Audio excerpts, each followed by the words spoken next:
You're listening to the Wrigleyville Nation podcast. Here's your hosts, Jeremy and Pat.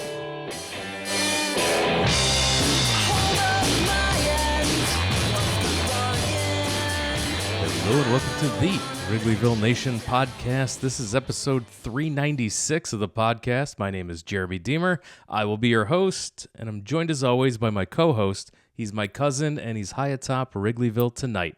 How's it going, Pat? It's going well, Jeremy. Thanks very much. It is the end of the Major League Baseball season for the calendar year 2025. We will talk about all of those things. Before we bring on our guest, I did want to make a mention that episode 1 of this podcast was recorded October 30th of 2013. I posted it on November 15th of 2013. And we've been here ever since. With the 10 special episodes we've done, the 396 regular shows, putting us over 406 total episodes on our 12-year anniversary, Pat. Congratulations. Oh. It's our 12-year anniversary. I did not get you anything with silk or linen, which is appropriate for a 12-year anniversary. I feel like it's the end of a Kyle Tucker contract. I mean, this is crazy. So yeah, it's crazy we've been here for so long, and someone who's been with us, let me check.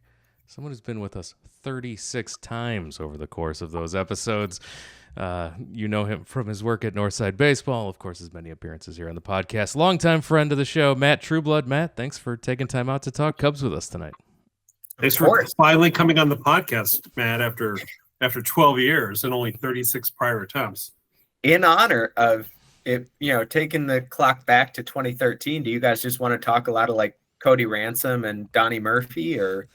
We were big Donnie Murphy fans. Thank you very much. Yeah. Yeah, no, that was the time when we focused on the minor leagues, but with a level of not just optimism, but also a level, I think, of correctly assessing the difference makers that the Cubs had in their system, which is different than having people in your system, having actual big difference makers. And that was a fun time. In Theo we trust. I know, Matt, you weren't a big Theo fan, but the rest of us here who like World Series championships were. And now we have your choice, Jed Hoyer. And you can get into that. Famously. Yeah. Yes, and in the spirit of anniversaries and World Championships, 9 years ago today, we were at the parade, Pat. I sent you a photo of us at the parade. I saw that, yeah. I was half awake after getting back from Cleveland and just still being in a haze. I try to explain to people it's one of the few times in my life where I literally could not feel the ground underneath my feet. I was in such a euphoria, at least for that week. Yes, as we all were celebrating the championship. Can't believe it's 9 years ago. I'm wearing, right now, if you're watching on our YouTube channel, you can see I'm wearing my World Champion 2016 sweatshirt. I was hemming and hawing about buying this when the championship merch came out. There were stores everywhere in the city just selling championship Cubs merch.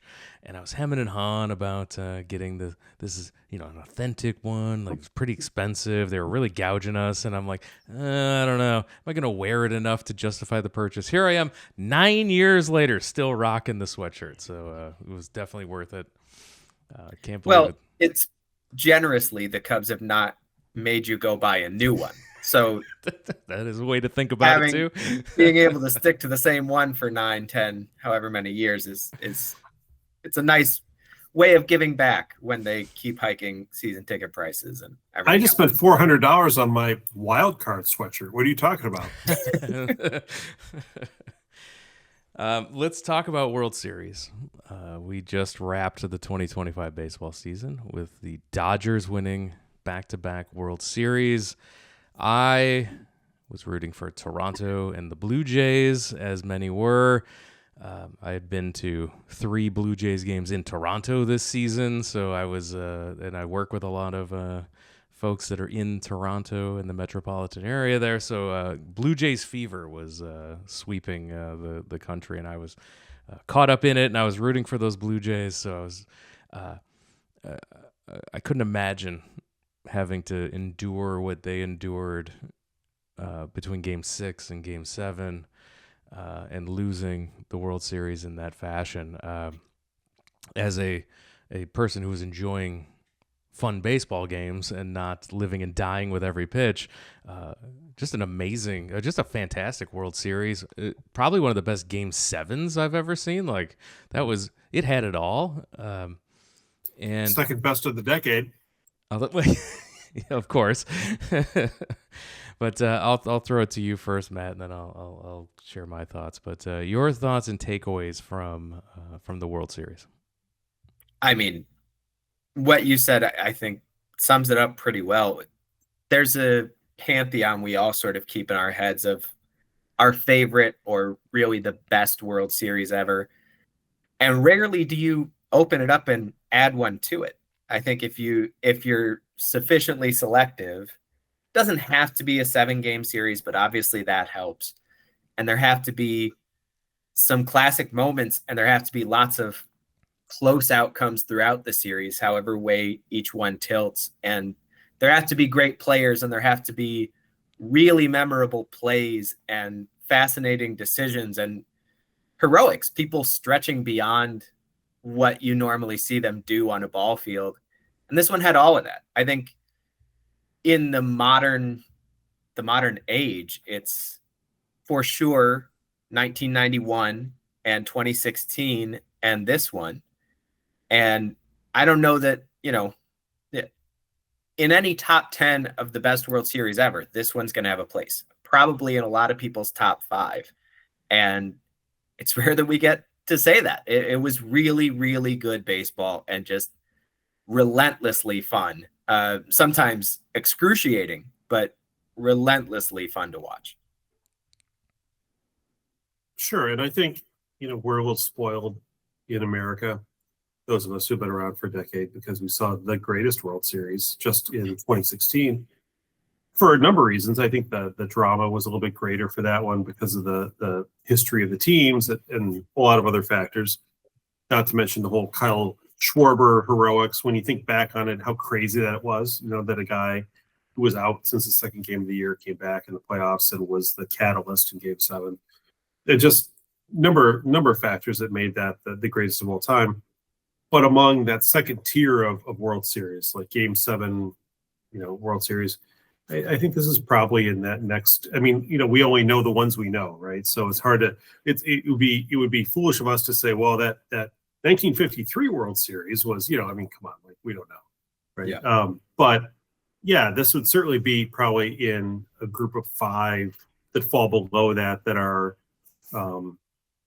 fairly significant, and in terms of, gosh, the Blue Jays outscore the Dodgers dramatically. The multiple extra inning games. That 18-inning game was in and of itself epic, although probably a reason to push for the ghost runner for a lot of other people. But I mean, it was it was a great World Series.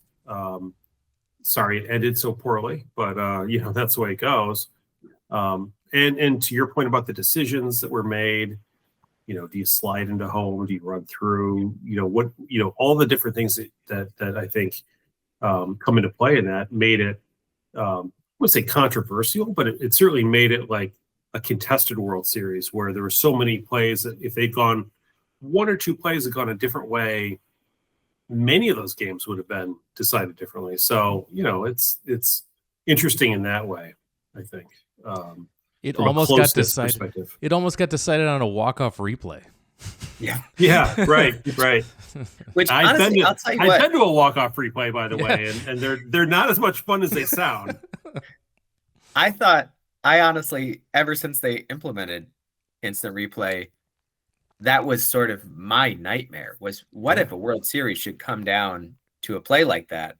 Only in the moment, it didn't feel bad. I even if that had ended that way, I think it would have been cool, just because the play on which it happened was captivating, so interesting on so many levels, and hit to the same guy who had just hit this incredibly improbable come from behind homer. I mean, that thing had everything.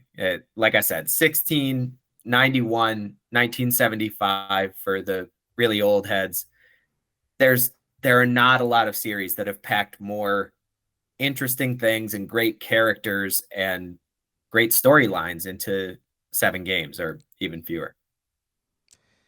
And when we look at takeaways and things the Cubs could learn from the World Series, because we heard a lot about when the Diamondbacks made the World Series, we heard a lot about, hey, look, you can do it this way, and we didn't with like Jose Batista as your number 3 starter.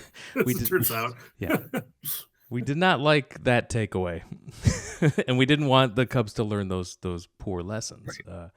From this World Series, I think a key takeaway could and should be superstars doing superstar things throughout the entire World Series. It was Shohei Ohtani, it was Yamamoto, it was Freddie Freeman hitting a walk-off, it was Vlad Guerrero coming in, becoming an elite superstar, both offensively and defensively. Like, what a player he's become. And watching even a aging superstar like Max Scherzer come in here and pitch a heck of a game in Game 7. It was superstars doing superstar things, and then having the guys like a Jimenez for Toronto, that you have those role players that come and overachieve and really deliver, and that's the recipe for a successful team. I think the Jays and the Dodgers are 2 of the best teams in the sport right now at the sort of player development at the big league level, which I talk about a lot. I think if people pay much attention when I'm on here with you guys, it's something I say a lot, that we think about player development. It's categorized with scouting, people associated with the minor leagues. The Cubs have not been good enough at player development at the big league level over the last several years. I mean, except for like Matt Mervis, right? I mean, come on, give me a couple exceptions. Sure. Yeah. He didn't get worse when he came to the majors. Exactly. He anyway. Yeah. No, but you have talked about that a lot, actually. And you've talked about how it's one thing, people like to tout the fact that Cubs at any given time over the last couple of years have had 7 to 9 top 100 players, right? Mm-hmm. And you're like, okay, well, when they get to the majors, how quick is it before they just completely give up on them? Because it turns out they have some fatal flaw that either the Cubs are not willing to correct at the major league level or didn't recognize and weren't able to address earlier. And we've seen a lot of guys kind of flame out like hard, with a few exceptions. Although, we've had the PCA conversation quite a bit. He did certainly not have the second half that we had hoped for. When he started, and the jury is still out on a couple of the other Canario and Ballesteros and people like that. But boy, oh boy, of all these, especially, and we've got the Wick situation and all the other stuff. I would say that the Cubs' hit rate among top 100 prospects at the major league level has been quite low, probably compared to other teams, I would assume, right? I don't know if it's been a low hit rate exactly. Maybe the better way to put it is the batting average has been fine. The slugging hasn't been high enough. And maybe that's changing. I think PCA is this gigantic wild card, guys. Unfortunately, we just still don't know. I thought we knew in the middle of the season. We talked about it then, and I declared myself to have been wrong about PCA and the idea that he was swinging too much to be sustainable. Well, then in the second half, he was one of the 5 worst hitters in baseball for an entire 80-game stretch. I mean, which should scare the hell out of you if he's now your best player.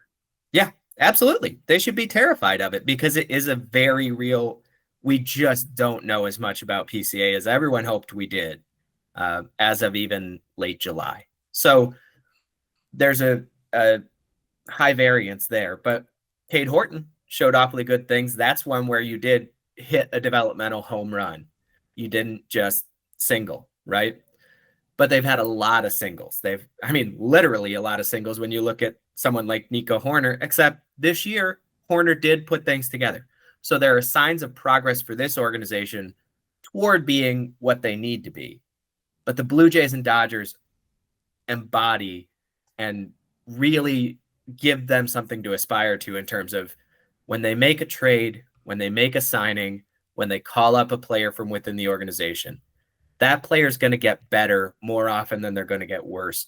And they're going to get better in ways that specifically play toward the top end of their talent, that give them a chance to mature into a star, or for that player in the right matchup to overwhelm and overpower a star from the other team.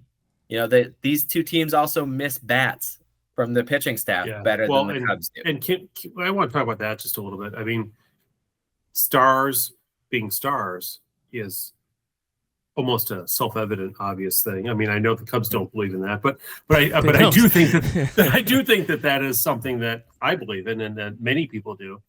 Also, like, throwing harder would be nice, right? Or not, or I guess in addition to throwing harder, not giving up contact. And that's one thing the Cubs have been perennially bad at, in the sense that they seem to gravitate towards people who throw slowly and who give up contact. And when you've got a bunch of Gold Glove or near Gold Glove fielders on your team, you can make up for a lot of that, I suppose. But boy, oh boy, in the World Series, you really see the difference when, you've got somebody who is just missing bats. I mean, that's a big difference. And I think that's one of the critiques of Cade Horton that has a lot of sort of non-Chicago, sort of national people a little bit skeptical, is much like the PCA thing with the swinging at every pitch. It's like they still don't think Cade Horton is going to be all that, despite our hope that he is, because they say, you know what, he doesn't strike enough people out. And that, to me, that's the other, the big broad takeaway is get as good as they are at that player development, at coaching, at whatever support they're giving those guys, technologically, statistically, all of it. Give them that and invest at the level that they're investing in the roster itself.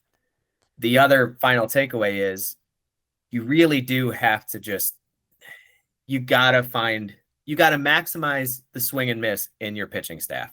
Because I think Cade Horton, his stuff is good enough to miss more bats than he even did this year. He missed more as it went along. So we may already be seeing that evolution take place.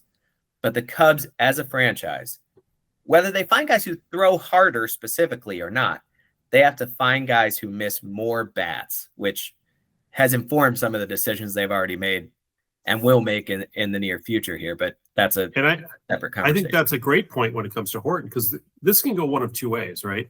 Either the national people are correct and his FIP and everything else is going to come back and avalanche him, and he's going to end up with an ERA of 3.90 next year or something like that. And we're only, oh no. Or the Cubs can develop his swing and miss better so that he actually maximizes his strikeouts and he actually does improve, or at least stay. I mean, he doesn't improve really at this point, just stay where he is now in terms of his ultimate outcomes, right? And so it'll be interesting to see which way that goes, because I don't think it's a fait accompli that, his FIP is going to catch up to him. I don't think it's a fait accompli that, he'll learn how to strike people out more often when he's got good stuff. It's still an open question on both fronts. And I think the two are intertwined in a way that one of them is going to win out and one's not. I mean, those are diametrically opposed, propositions. Yeah. Watching the Dodgers and watching even the Blue Jays, it's like how the Cubs feel significantly further away than both of those teams are right now. They have a lot of work to do. I mean, just their performance against the Brewers, and then it's totally possible they could have walked into LA and had the exact same performance Milwaukee did. I wouldn't. I mean, come on, let's be honest. I mean, no one would do that poorly, but yes, they could have. They could have lost that series 4-1 or 4-2, I suppose. If things went poorly, especially depleted as they were. But yeah, so how far do they have to come, Jeremy, in order to get to the Dodgers level or this year's Toronto level? Is it a question of re-signing Brad Keller? Is that the difference? Or is it something more fundamental? Maybe if they let Kyle Tucker go, and they replace them with rookies who no one knows anything about, who will be better, then that will help. I don't know. Like I see this on social media quite a bit. I'm waiting for Matt to give us his professional perspective on this. Well, I mean, I do think it's going to be fascinating what happens with essentially the lineup spot that went to Kyle Tucker this year, because they'll replace him in some way, right? I don't think they're going to re-sign him. No. Cleanup hitter? You mean that lineup spot? Well, yeah, basically. I mean, just one of those spots in the top 4 in the order, maybe flexible based on handedness or whatever. But it doesn't necessarily have to be a right fielder. Seiya Suzuki was much better defensively this year than he was the past couple of years. In 12 games, but yeah, sure. Well, you know, maybe he can go back out there to right on a regular basis. And so you're signing a DH, you're signing someone who can rotate in at third base or first base. I mean, there are a lot of decent bats, more than decent. There are a lot of very good hitters hitting this market who could fit your roster in various ways. Do you think Kyle Schwarber would fit in at DH? I don't think Kyle Schwarber is super interested in coming back to this particular organization. Really? So that's too bad, because I think he would fit in well at DH, and he wouldn't even have to bat fourth. He could bat first for all I care. Well, he seems to like that, so you know, you could try pitching him on it. But we did. We told him to do it to begin with. That they stole that idea from the Cubs. Well, that is true. That 2017 season was really something. But I think it's going to be fascinating, because do you want, as right now, what we just talked about, there is this problem within the Cubs organization that I don't know how well they understand it, let alone how well we understand it. We don't have enough information to diagnose it in detail and be 100% right. They do in theory, or at least to get much closer to the answer than we are, but I'm not sure they realize the depth of what they're dealing with. They're not good enough at player development, and specifically hitter development. And that doesn't just take the form of not graduating top prospects into elite sluggers. It's also, you know, like in pitch framing, when they say it's not so much about going outside the zone and pulling that pitch into the zone to get a called strike on what's really a ball. It's more about not letting the pitches that are on the edge of the zone get called balls because you're sloppy. The Cubs brought in Kyle Tucker, and he went backward this year. He was just a worse player. You can make all the excuses you want about the injuries, and I do think that's a separate issue that Kyle Tucker needs to deal with in his free agency, that he's not very good at playing through injury. He's not very good at, you know, dealing with nagging injuries. That's a him problem. He's good at getting injuries, though. I mean, and look, credit for that. Maybe you acquired a slightly more flawed player than you realized you had. But the bedrock fact is he was worse than he should have been under their care. And that's not a one-time blip. That's a pattern. The Cubs aren't good enough at keeping elite hitters elite, or turning good hitters into elite hitters. And so you either re-sign Tucker, and what if you haven't solved that problem and you never figure out how to, and you've signed him to a $400 million deal, and he's not a $400 million player in your hands, even though he would be if he were on the Dodgers. The Cubs would literally not sign a free agent for the next 10 years. Like they did with Hayward. It would cripple the franchise. Hayward, Darvish, I mean, they've let their own failures with players that they paid big money for send them shriveling into a corner before. So yeah, that would be terrible. Remember when Daniel Descalso was the biggest free agent acquisition offensively they signed in a 5-year period? Is it crazy? That's crazy. Well, they believed. So that's the other thing, though. If you let Tucker walk and you invest in all these rookies, if you invest in Owen Casey and Moises Ballesteros, and I mean invest resources, all the resources we just talked about, but also just playing time, and you can't bring them up to the level that plenty of people do believe they could reach, again, in the right hands, that's just as crippling. So one way or another, this team has to, and again, do they even realize how much they're not at the forefront of the game in terms of making hitters better, or even taking hitters who are already good and keeping them that good or slightly improving them? I think that there is a that's huge a major issue, or do they think that they're just getting unlucky? And Jed talks about the ballpark every fall, and are they delusional? And if they are, then they're in big trouble, because a big change needs to happen, and they haven't shown us very much evidence that they are even aware of that need. I think a large percentage of the Cubs fan base is delusional, I mean this in a pleasant way. People who are saying and have been saying for the last month or so, ever since the loss to the Brewers, 5-game loss, people who are saying things like, well, this reminds me a lot of the 2015 Cubs before 2016. That's freaking delusional. No. That is nowhere near the truth. That is nowhere near the truth. Look at the 2015 roster the Cubs had. Look at the burgeoning superstars on that roster. MVP quality superstars, rookie of the year superstars on that roster.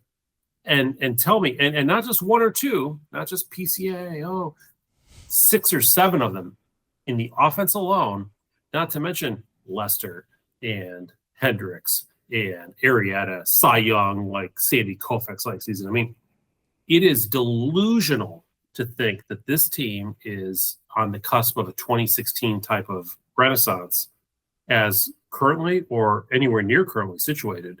It's just false, right? I think so. Go ahead. No, you first, man.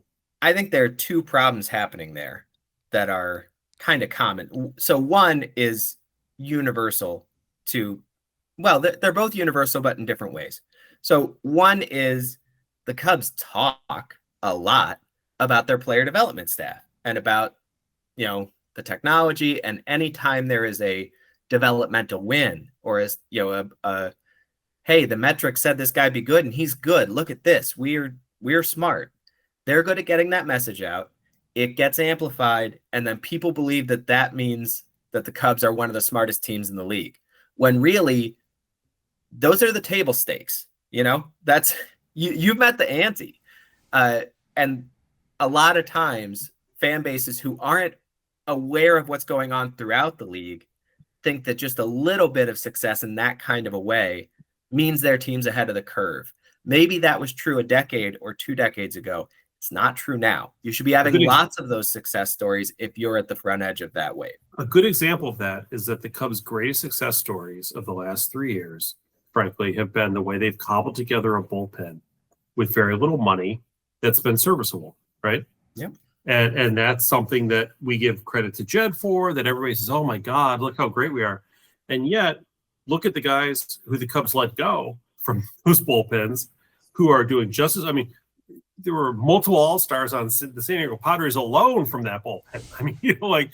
So, it comes and goes, right? It's like a lot. We're not the only team doing that, right? Like the fact that the Cubs had, I don't know, was it 1 or 2 all-stars on their own team and like 7 on other teams this year, that's a sign that it's not like your geniuses per se. It's you're leaking value in it's one thing to be able to acquire people who do better than they had done in the past and to be able to figure out how to maximize them. But it would really help if you wouldn't let people go who are also still capable of doing much more than they were with you. There's the ebb and the flow there. You lose, like you say, you lose that value that you're adding when you have that situation occur as often as they have had. So, and that feeds into, I think, the other problem, which this one's complicated. Okay. So nobody freak out at the first part of this. I don't want anyone to think that I'm apologizing for the Ricketses here or saying the Cubs spend enough money. In fact, I have specifically given you guys the number that I think they need to be spending above what they do. They are $50 to $75 million short of where they should be on an annual basis, payroll wise. I want to be clear about that. Okay. My other thing is, I think a lot of fans want to blame the Ricketses and not the front office for the Cubs' failures. And there is this thing that is true, which is they don't spend as much as they absolutely could and should. And so they just lean so hard on that fact that they gloss over a lot of things that this front office could and should be better at, that they are not. This front office has too many swings and misses. They misspend too much of the money they are given. The Dodgers and Blue Jays are better at spending their money.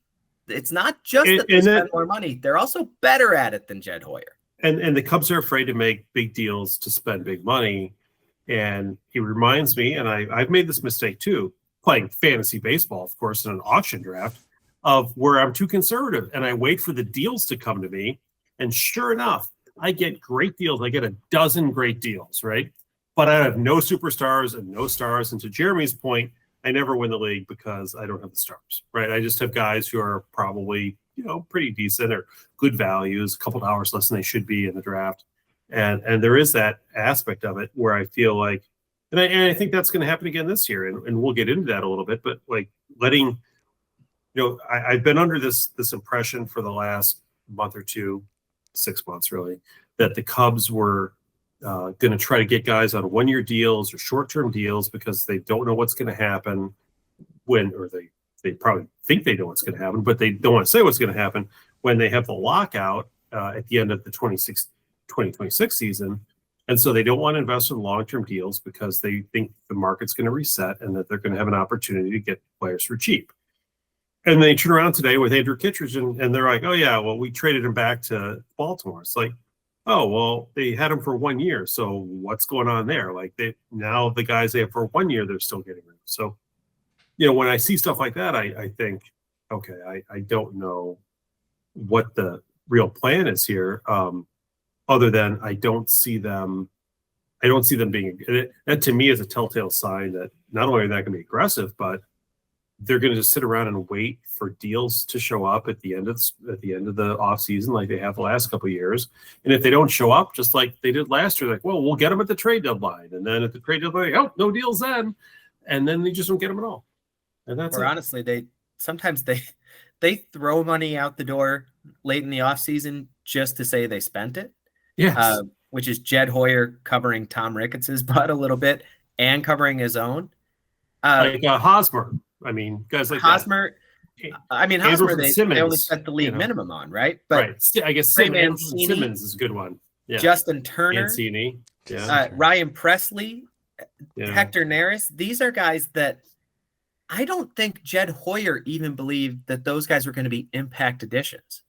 He was signing role players to what he knew was a little more than they were worth, but he had the money laying around and he hadn't been willing to bite the bullet, to take the gulp on a guy like Alex Bregman or a guy like Tanner Scott. And look, by the way, all those guys, all the guys that Cubs end up getting in those deals ended up being not role players, but they sucked. Which is that is the trick. That is the lie that Jed Hoyer buys into that Tom Ricketts never asked him to. By the way, Tom Ricketts gives Jed Hoyer a budget. Jed Hoyer does sometimes go to him and try to negotiate it up, which is good. A person in his position should do it, and he should be better at it than Jed Hoyer. Is that what happened with Bregman? Did they not get Bregman because Ricketts said no? No. Ricketts was willing to expand the money. What Ricketts is a hardliner on, and this is stupid, and this is a Tom Ricketts, and I think also a Jed Hoyer problem. Neither one of them is open to the kinds of structures that players currently prefer with the deferred money, which... You can't win a World Series with deferred money, can you? Deferrals, I don't understand people's obsession with it. People think it's this massive unfair advantage that the Dodgers have. It's just not. It's just a financial tool. Yeah. And this is a finance family that bought the Cubs. I don't know what is in their heads that they think they shouldn't be engaging in those unless, and I've said this before too, unless it's kind of a sign they don't want that long-term liability on the books because they intend to sell this team sometime in the next decade. I still think that's lips to God ears. Look, I honestly think that they think that there's going to be this miraculous change where players are going to cost $5 a year, after the 2026 season, and they're gearing up for this. I mean, every player on this team, for the most part, is either going to be under team control or is going to be a free agent after next year. I mean, that's the plan. Although they changed that today when they gave Kittredge away. So I'm not quite sure what's going on. But and Jeremy, you want to talk about Imanaga, and that's another one where I think that's the same plan, right? So the big news of the day, Shota Imanaga opting out. First, the Cubs, they declined the adding the 5th year to Shota Imanaga's contract, which when they declined, that gives Imanaga the right to opt out of his remaining 2 years and the $30 million and become a free agent. And that is what happened.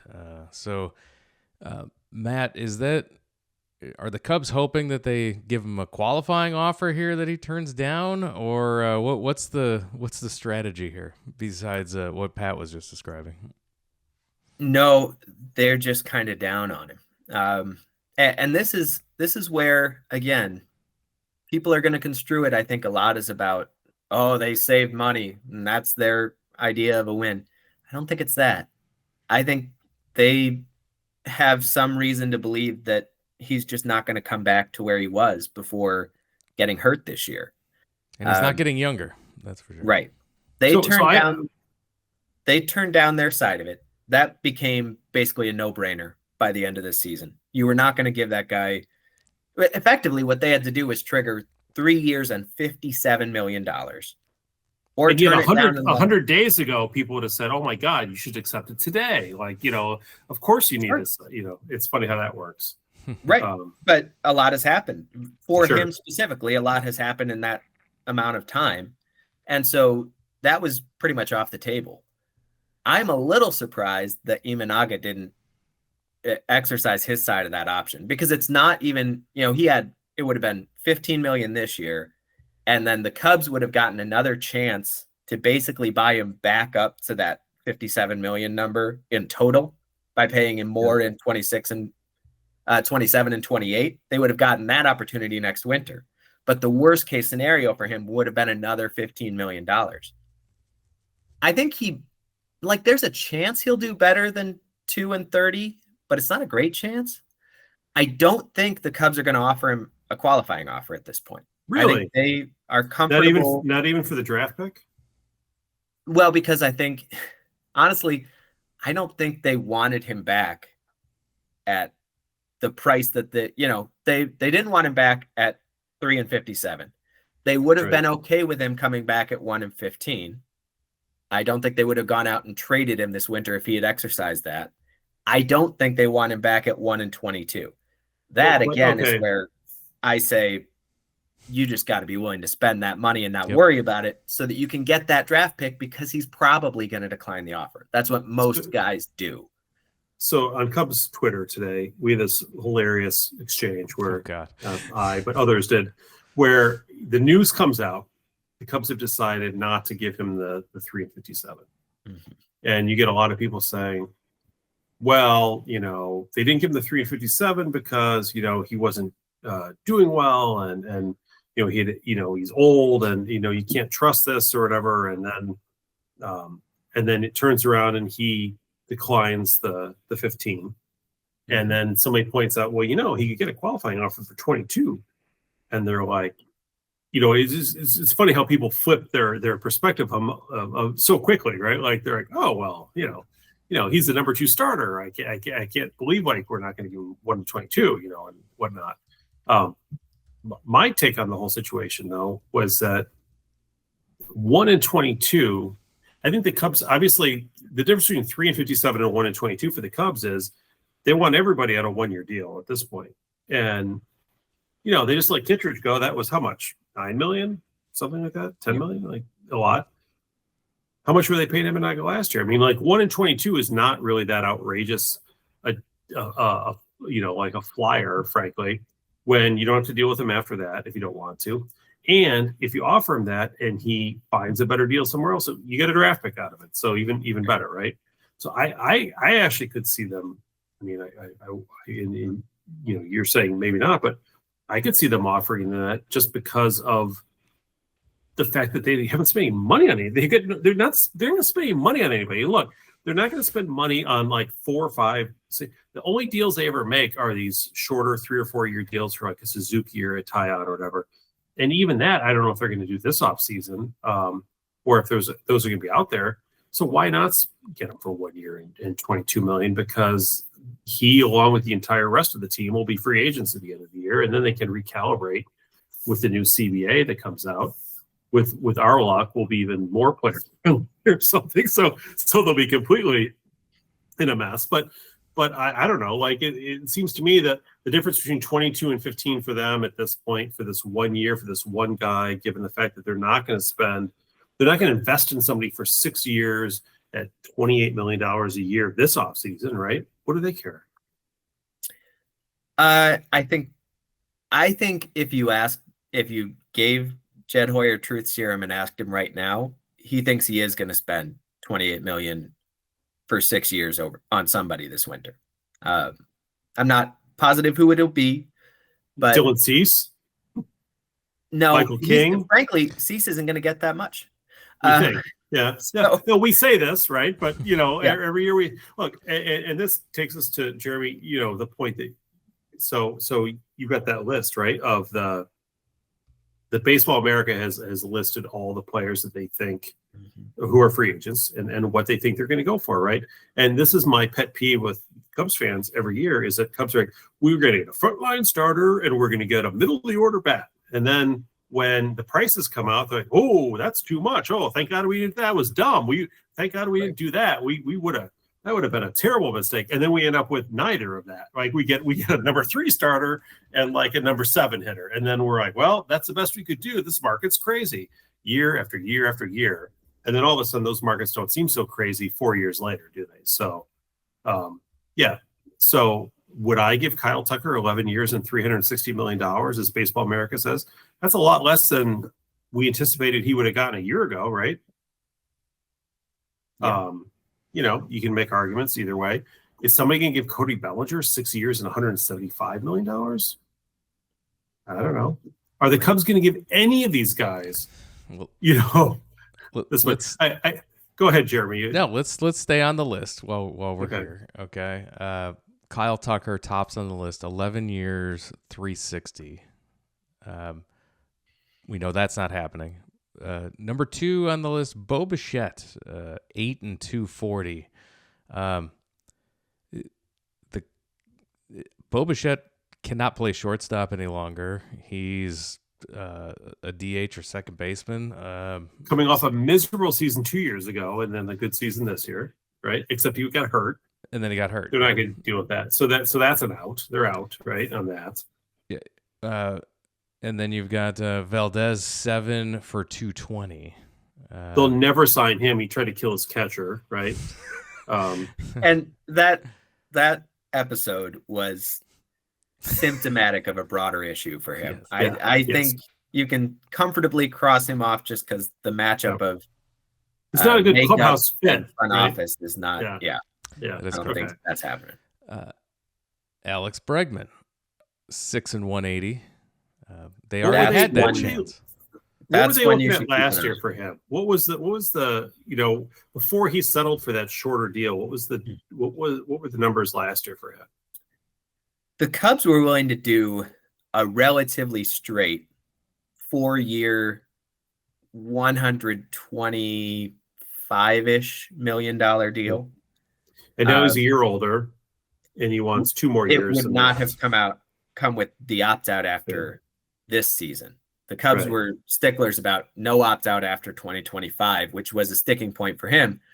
It was also, though he liked, or Scott Boras liked, the idea of a $40 million nominal annual average value, even though massive deferrals on that deal. What the Cubs offered was a better contract than what Bregman took from the Red Sox.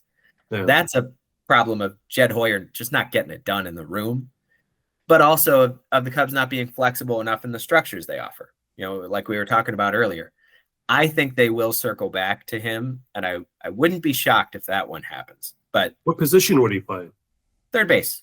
Absolutely. If you sign Alex Bregman, you either say, hey, Matt Shaw, you were real uneven last year. You're going to spend a year as a bench role player, filtering in at both second and third, possibly preparing to take over for Horner if he leaves for free agency after 2026, or filling in if there's an injury, that kind of thing. Or do you move Bregman to second at some point and leave Shaw out there like in a year from now? I'm sure that all of those things are possible. I think if they sign Bregman, the most likely thing is they trade Shaw, and he's part of a package for Sandy Alcantara or Pablo Lopez, or pick your favorite. Yay. But yeah, I have probably been the low man on Matt Shaw since the day he was drafted, or maybe not quite then, but since at least last winter, when everyone was getting very excited and I was looking at it and saying, that big old leg kick and that little body and that weird swing, there's a lot of fixing left to do. The frustrating part about him is that his defense turned out to be better than we expected. It did. His offense, of course, was not. So now you're getting Bregman to play the defensive position of third base, which leaves Shaw even less valuable than he would be otherwise. Right. So, look, I'm not saying – I don't think there's a person we're going to name from the top end of this list that it's like the Cubs are the favorites for that guy. But I think they'll be in play for multiple guys, and Bregman is one that I keep a close eye on. So some of these guys were not, either because they play first base or they're short side, we're not going to get them, right? But what about like a Dylan Cease at 5 and 160? I do think they really liked Cease. They drafted him. Yeah. Sure.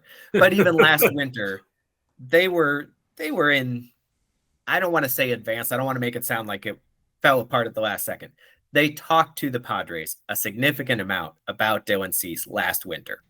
Would you give him $32 million a year for 5 years if you're the Cubs? See, I don't think they would do that right now, based on what I've heard. And that I don't know. I don't know exactly.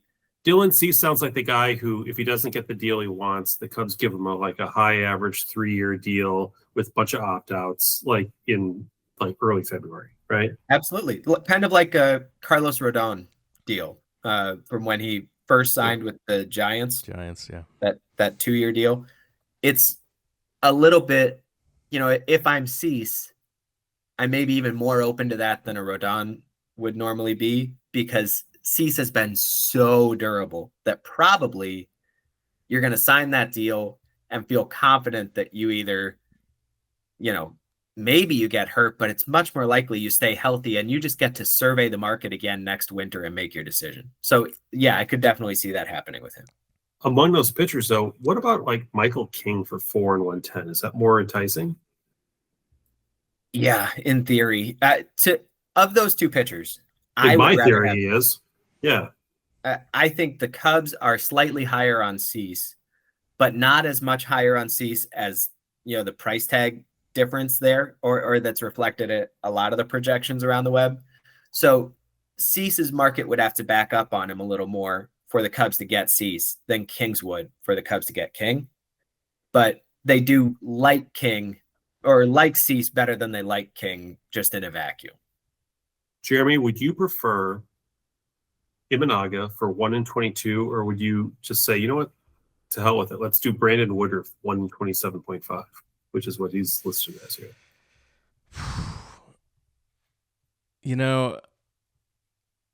I don't hate. It depends if you can fix what was wrong with Imanaga, or if that's just him now, right? Like that's the question. Or was that always him? I mean, his. In some regard, that was always him, right? But he was just the worst version of him the last couple of months, I guess, maybe. So the idea of Woodruff is fun. Yeah, there's that's one of those fun flyers. Who would you rather pitch in Game 2 of the World Series for you? Yeah, not Imanaga. That's for sure. Yeah. I mean, and Woodruff's injury prone. I don't know, Matt. What's your you followed the Brewers a little bit? Yeah, you know him well from your Trader days. What do you think? I will be interested to see what happens with Brandon Woodruff, and I think the more he signs for, this isn't true of many pitchers, the more he signs for, the more excited whichever team signs him should be, because people are going to be looking really hard at that medical. He obviously had the capsule tear and missed all of 2024 for various reasons. He took until early July of this year to get back on a big league mound. Right. And then he broke down again right before the postseason with a lat thing, which is, it's not quite in the same area as the shoulder capsule, but it's not as far away as you'd like it to be. That whole structure seems to be a little compromised. Did you say BA had him at 1 year and 27.5 million? 27.5 That's for right. one. Yeah. Yep. I think he's much more likely to maximize the guarantee and the length of the deal than most players in this market will be. And I think that's likely to take the form of something like 3 years and $50 million. And I do think the Cubs have interest in him on that kind of a deal, by the way. So they could be getting, that might be something they're interested in, but it's all going to hinge on the medical and on what things that we just cannot know about, just how much damage still lingers there, how fragile all the structures in his shoulder are. When he's on the mound, he's going to be good. He's really smart. He's really thoughtful. He's wonderful in the clubhouse, and he has terrific, versatile stuff. Sounds like a Jed guy, but for the fact that falls off. He sounds like a Jed guy, but for the fact that he's expensive, I mean, he's not that expensive. I'm telling you, he is not going to be that expensive. I'll be shocked if he makes more than $25 million a year over any term. So I would rather have him than Imanaga at $25 million versus 22. Yeah. Of course, all our fans want to know, Matt, Jeremy, Kyle Schwarber, 3 and 110. That's the one. That's the number that everyone's gonna. That's the player when you're looking at Why this not? list. Why not 3 and 110? Because he's still really mad at the Cubs, you guys. Here's the thing: the Cubs, by the way, are a franchise that can certainly afford a 3-110, right? In fact, I would argue that if the Cubs are risk averse, as they seem to be, 3 and 110s are the ideal contract lengths for them, right? Because pay a ton of money for a short period of time and then let it ride, and then if it doesn't work out, you're done. Say they're mad at him for cutting him. I'm mad at them for cutting him. Yeah, that makes all of us. And because I wanted to keep him. But you have to understand, Matt, there were biblical losses at the time that required that to happen, that only the Cubs suffered. Is there any way that they could make amends? I mean, do you think that that ignominious ending was bad, or do you think, is it just the way it ended? It ended. I don't under Jed. I want to be clear. I'm not saying his first decision as a Cubs GM. I don't think Schwarber is I don't think he's sitting there fuming at all times and just, every time I go to Chicago, I'm going to kick the Harry Carey statue on my way by just because I'm that mad at the whole organization. I don't think it's quite that. I don't think Kyle Schwarber has any interest in coming back to the Cubs. It's just not where his mind is. There are lots of challenges he'd rather take on. There's lots of places that'll pay him the same amount of money and shower him with the same kind of love that don't come. Won the World Series here. You don't think he can ever do better than what he's already done? I mean, has he already reached his peak as a Cub? Is there anything he could do as a Cub greater than what he's already done, realistically? No, of course not. No. Yeah. And there are places that I don't know. I mean, The Natural movie is loosely based off of Kyle Schwarber's 2015, 2016 seasons for the Cubs. I mean, my God. Yeah, I remember that scene where he gets shot in the knee by Dexter Fowler. Yeah, he got shot by an Angel and the Angels fan in the stands. I think more likely, I'd like to see, that. I think a guy like Zach Gallen ends up being one of the guys that they pick up here because the price is right. Because he was bad and you never know if he can get better. But the price is right. Yes, and it's so it's a shame that they have so many players already locked into so many positions that you have. Which would you rather have, Jeremy and Matt? Zach Gallen at 2-45 or Imanaga at 1-22. Gallen. Yeah, better pitcher. I think so. But apart from that, it would be great. No Imanaga love. You froze up on us for a minute. We all love Shota, but Yes. you know. Yeah, I really wish the Cubs would get creative and do a deal like Toronto did, picking up Shane Bieber at the deadline, and then he opted in today for $16 million to stay with the Blue Jays. So that's something. As opposed to taking the 5-150 that was projected here, right? I mean, that's crazy. Do you think? He's running it back with the with the Blue Jays. So was he really projected? Baseball America said he was going to get 5 years and 150 million. 5 and 150 was Baseball America. Yeah. This is okay. It's a weird, difficult market to read. I want to be sure to be generous about that because I'm not putting out any list of projections like these, and I probably wouldn't under any circumstances, but certainly I wasn't gonna with this market. But I have seen some projections for lots of players already, guys, that are utterly detached from reality. Yes. Shane Bieber wasn't getting anywhere close to 5 and 150, so yeah. The looming the looming work stoppage is going to make for some really interesting deals here this season. And it started last season. I mean, look what the Dodgers were doing, right? Like that, a lot of that is, there'll be whatever comes out of this, I'll have a mulligan on a few of these deals because I have to comply with the new terms of the CBA. And so they went with the approach of let's get weird, and I'll have some mulligans to be able to get out of some of these deals if I need to.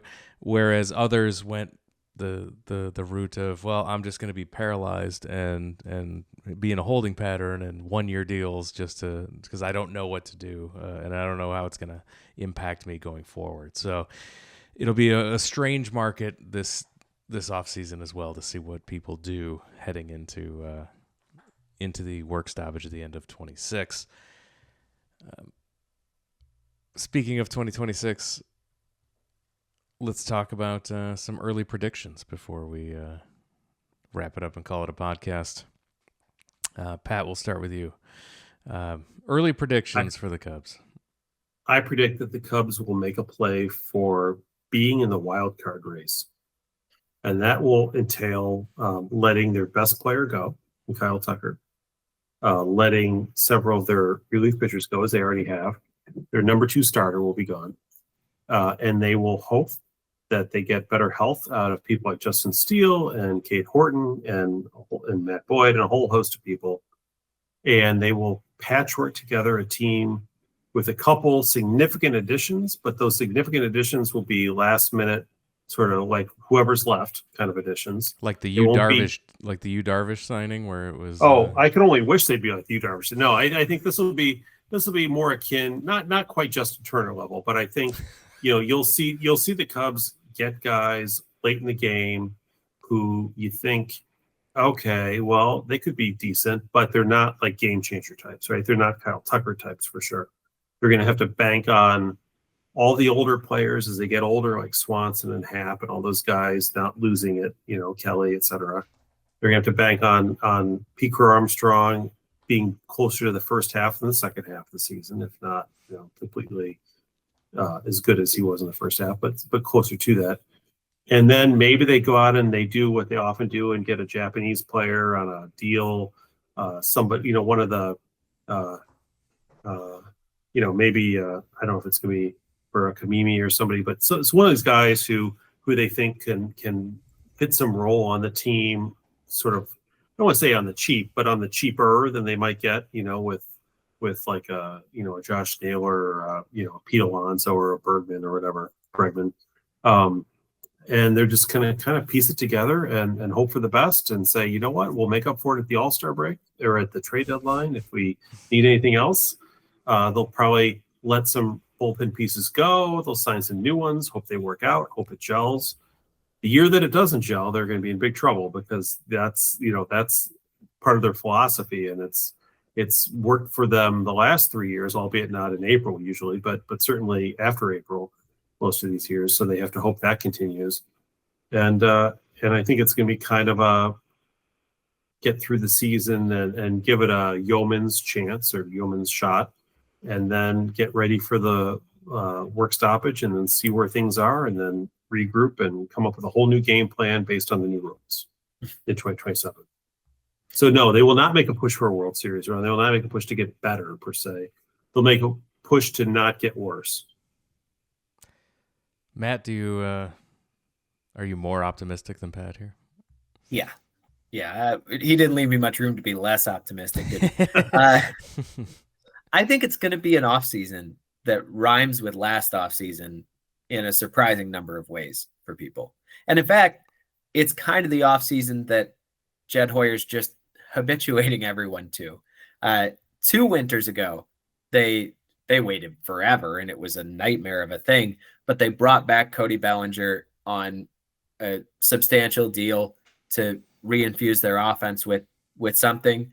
They also signed Shota Imanaga that year, and then it was just a bunch of filling in with decent role players, and we've talked about how some of those have gone well and some have gone poorly around that. Well, last winter it was Kyle Tucker, trade not free agent, but same idea, add the big pillar to your offense. And they also went out and signed Matthew Boyd, and then filling in and some successes, some failures around that. I think it's going to be the same Boyd thing. Boyd was a crapshoot though when they got him. I mean, he'd had a good. He had a good couple months the year before, and he hadn't pitched in 3 years before that. Come on, that's how everyone perceived it, but it's not how the Cubs perceived it at the time. And I was telling people right from the start on that one. They signed him for 2 years and $29 million, not 2 and 16, 2 and 29. It's a biographical. I said that was his biographical truth. They were just hoping for the upside. Well, they were right though, weren't they? I mean, it's the same thing with Imanaga. He had not until the end of the year when they weren't, I guess. Sure. Well, look, I'm not saying that they're going to have a perfect offseason. Far from it, right? I was just criticizing the off seasons they tend to have.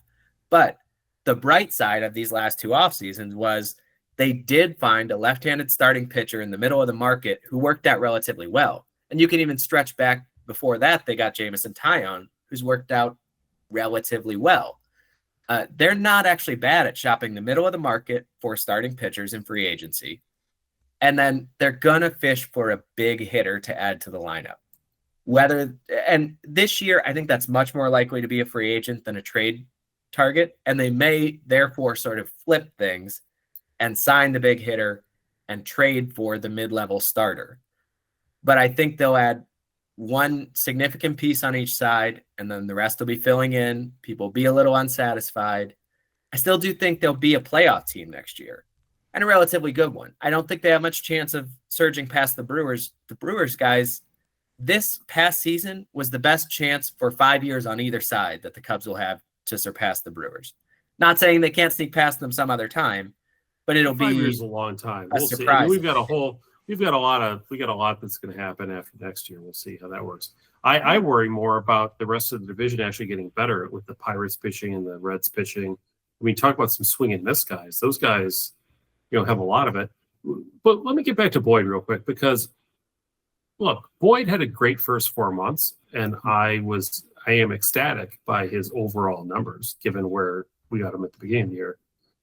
But for all the people who are down on Imanaga because of how he finished the season, Boyd had a 4.54 ERA in August and a 5.31 ERA in September. Oh yeah, he came sputtering to the finish, right? I mean, he was not the same pitcher in those 2 months that he was in the previous months. So, why is it that Imanaga is?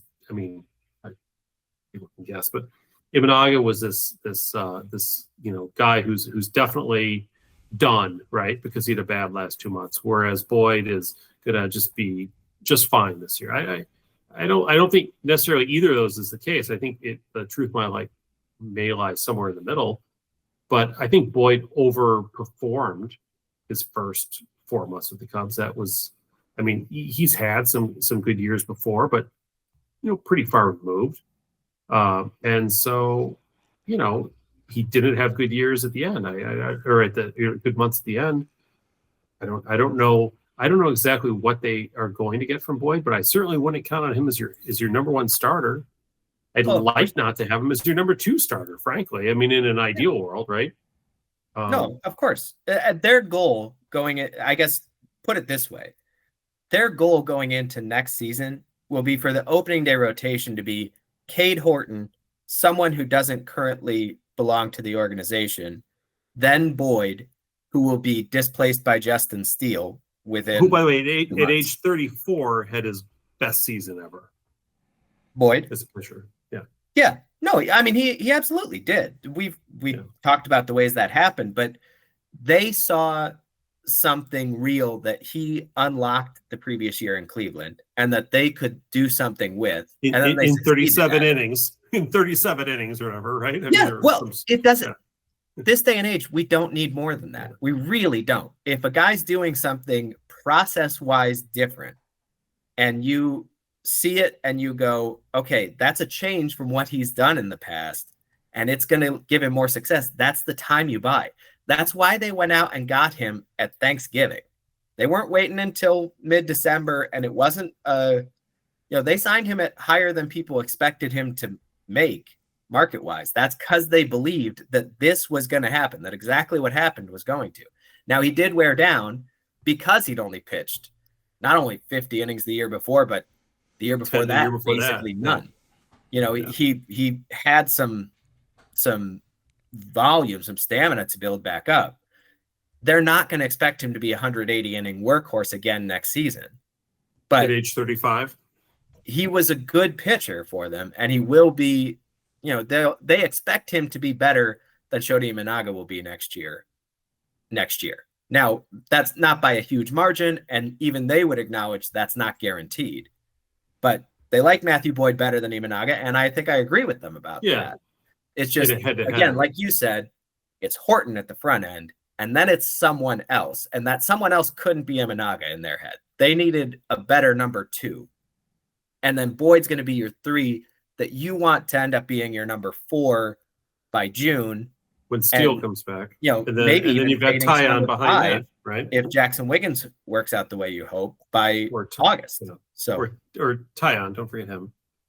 Yeah, although Tyon's probably not going to surpass Boyd unless, at this point, those two are. He should, Tyon will be your number 4 and or 5 if everything goes swimmingly well, right? I will be interested. We have not yet heard, unless you guys have seen it and I missed it, we have not yet heard their decision on their club option on Colin Ray. I assume they're picking that one up. Right. But we haven't heard that announced yet. I hope they do. But you remember last year when they did sign Boyd, one of our critiques was, oh, good, they got like a fourth starter, which is what he was sort of cast as at the time. Now all they do is get a top of the end rotation guy, right? Mm-hmm. My concern is that they're never going to get that top of the rotation guy, that number 1 or number 2, because they're expensive. I could be wrong, but that's what they need. They need a number 2 or number 1. They need a Horton plus Michael King plus Boyd plus Steele and then Tyon as their fifth. Now that's a starting rotation that can actually be competitive in the playoff series, I think. Yeah, I mean, honestly, it's still not overwhelming, but it's something. It's certainly better. I do think this is where I want to draw the distinction of they've got plenty of money. It really isn't. There is a little bit of deep-seated conservatism in Jed Hoyer that needs to be discussed more relative to the penny pinching of Tom Ricketts, which again sucks. Tom Ricketts is bad. Tom Ricketts should spend more money. But as a Tom Ricketts apologist, explain to me why you think so. I think the Cubs are not going to spend on a long-term deal this offseason because of the impending lockout and the potential rule changes. And you think they are? I think they're certainly more open to it than it sounds like you think they are. And Yeah. This will be. I'm just using the last 5 years as history. I mean, I don't have any insider information other than this seems like the last moment in which they would, if they were going to do that, they'd have done a couple of years ago, not now. But anyway, I want to revisit that conversation in about 5 months. I mean, they're about $25 million richer right now than they were at this time last year, just from making the playoffs and doing pretty well. So they're probably about $75 million richer, really, when you think about it in terms of the valuation of the team. But that's a whole nother subject. Yeah. Yes, I hope that I think the Bregman conversation's been really fascinating, and I think that that is something that can get done even in these times of impending work stoppage. So it'll be interesting to see how the Cubs play this offseason. We will be here whenever news breaks. We'll be here at least once a month to talk about it. Next time, probably around the winter meetings, of course. We'll end on a positive note here, and that's the success that Major League Baseball is having coming off of this World Series. These games were averaging over 25 million viewers for, you had 30 million viewers for Game 4. Like not even a Game 7 here. So Game 7 had nearly 37 million viewers across Canada, the U.S., then you throw Yay, Japan we're better there. than the NBA. We're number 2. It's one of those times where baseball's having a moment right now. The pitch clock, the rule changes, like the pace of play, and Ohtani, and it has made a difference. And superstar players, absolutely, like Ohtani, have made a huge difference. And MLB's having a moment right now, and it sure would be a shame if they keep this level of excitement and interest into a work stoppage. We've seen how that movie ends before. I will say, so I want to stake my claim here. First of all, you're right. The World Series and the whole postseason, honestly, the whole postseason, that's a great call. Yeah, great breaking calls. records. Absolutely. And the early rounds, because they had the Cubs and the Red Sox and the Yankees all involved in the wild card round, and that was great. The numbers have been great since the end of September. They're also gonna get this big old, talk about taking, this is the best possible postseason to lead right into the World Baseball Classic next March. Sure. They're gonna get another bump and boost off of that. And I have been saying for a while, and there are not many people who agree with me on this, so feel free to, bury me in salt over it. I don't think we're going to lose games in 2027. There are people who think we're going to lose a whole season. I think those people are certifiable and should be thrown away and the key locked up. But there are many people who think they're going to lose 40 games or something, and I could see that. I don't think we're even going to have that. I do think Jerry Reinsdorf going to still be with us at the time. Might have some Jerry Reinsdorf impact might on not this. be with us by the time this podcast gets posted. So that's, I think we're going to have another frustrating winter like 21-22. And we may have the very obnoxious lockout, a whole lot of brinksmanship. Spring training gets cramped. Opening day gets delayed. I could see all of that. I could still see us playing 162 and 27. And I think the odds of that got a whole lot better this month, because one thing, it's much more likely that you're going to run into labor strife when a pie is shrinking. The pie is growing right now, and it's going to keep growing next March. And I think it's going to keep growing next year. And I just don't think they're ready to drive this car off a cliff. But there's one area of that pie that's not growing for a lot of teams, and that's the local TV contracts. And that's where I think you're going to have a lot of, and this is not player owner fighting. This is owner on owner fighting, which is how do they compensate for the fact that the Dodgers get $35 million or $1 billion a year in TV money, and other teams don't even have a local TV contract they can rely on at all. If you want to read tea leaves on that, first of all, the big thing that the league wants that Manfred wants, and obviously the small market teams would align with him on, is to bundle as many of the teams and sell them on sort of a nationalized basis, for streaming rights. That's Boy, what if Marquee added the Reds, I'd pay way more. No, just kidding. Well, but so that's what Manfred envisions, and obviously the small market teams are with him on that.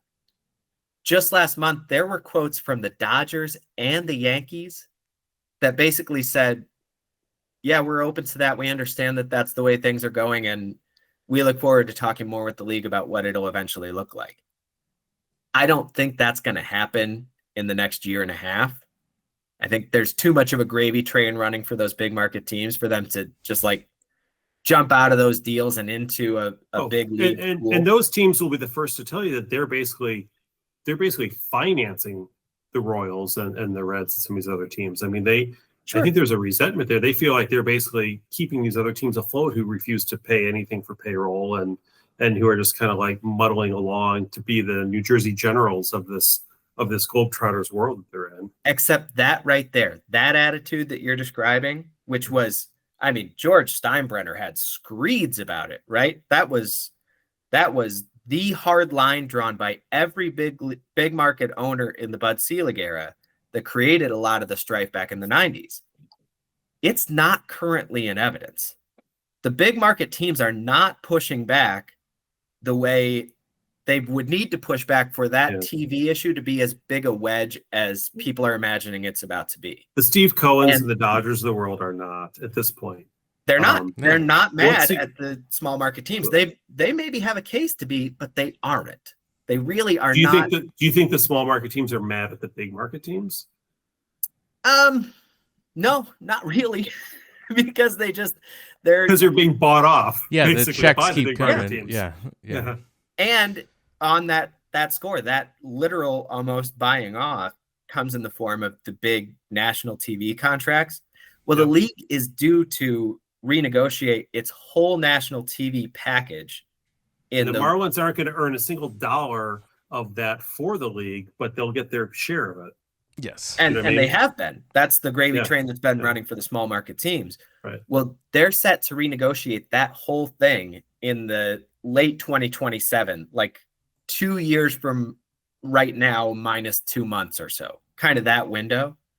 Yeah. Do you guys really think, does anyone really think that what the league wants is to have had a wonderful 2025 season, the WBC, another great 2026, and then totally derail their product heading into the window where they have to renegotiate their regular season and postseason national TV rights deal, which is how everybody makes sure that they're making money, how you're guaranteed that every team is profitable every year. It's that deal that has to be renegotiated in basically August through October of 2027. I just don't think this work stoppage is going to be as scary or as long as most people do. The incentives are all wrong for everybody involved for that to actually happen. So that's a great point. It's a great point. The TV contracts are all about timing, and they're coming off, these record numbers, these international popularity numbers, and you have a lot of tech companies and streaming companies that are overpaying for content, overpaying for sports streaming rights, and you can bundle it with one, you can bundle it with two, you can do what the NBA does and be on everything, and there's it's all about timing, and you don't want to miss that window because you're debating about salary caps and floors and other issues. Yeah, I agree that looking at the window of negotiating and when you have to do that deal really puts pressure on them to not have the work stoppage. I agree with you, but I just don't know if they can get out of their own way.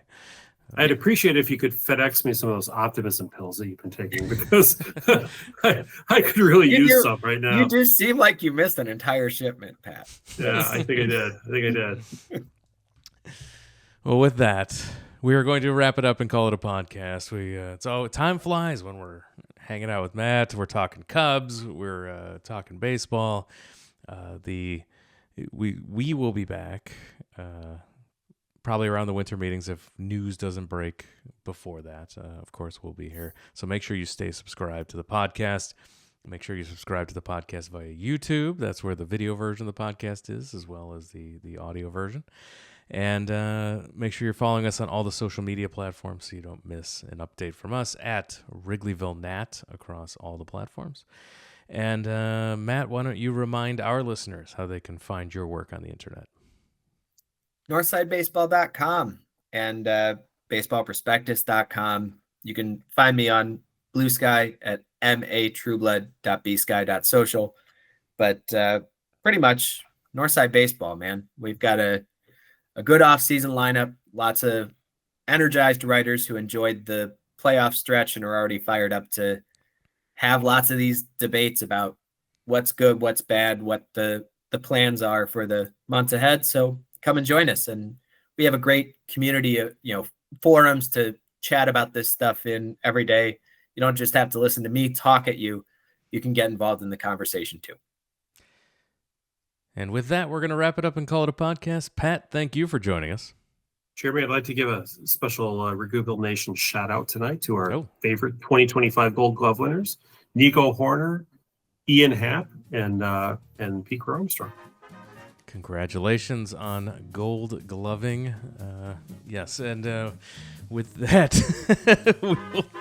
we're going to wrap it up and call it a podcast. We will talk to you again next time.